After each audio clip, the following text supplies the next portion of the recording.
The Ryzen 5 7500F is one of the cheapest ways to get onto the AM5 platform right now.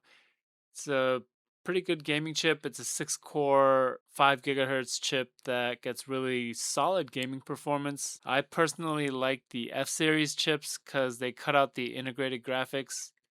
And for a gaming PC build with a dedicated graphics card, most of the time you're not really going to need an iGPU. So in a value focused build, it's nice that you don't have to pay for something that's not critical to the build. I think one of the biggest reasons people have been hesitant to move to AM5 lately is DDR5 pricing. RAM, as we all know, is ridiculously expensive right now.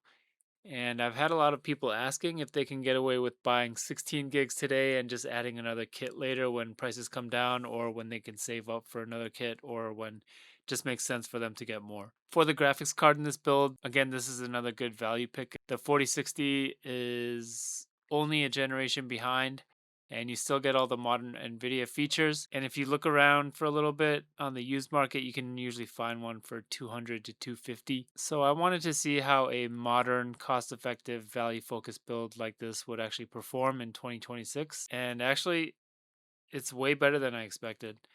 We're sitting around 70 to 80 FPS around streets for basically this entire run.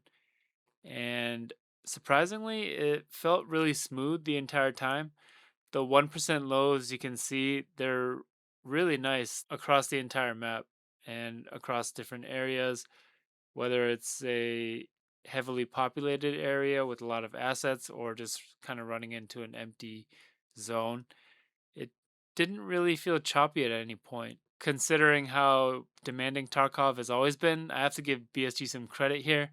Since the 1.0 release, the optimization has gotten noticeably better, and it wasn't even that long ago when even a maxed out 9800X3D build wasn't that far ahead of these numbers right now. So, yeah, BSG is doing a good job there on the optimization improvements, lowering the barrier to entry. More people with normal, affordable PCs can have a good experience without feeling like they need to have a top of the line system just to play the game. And I think this is pretty cool to see. I was shopping around just to see how much a build like this would cost.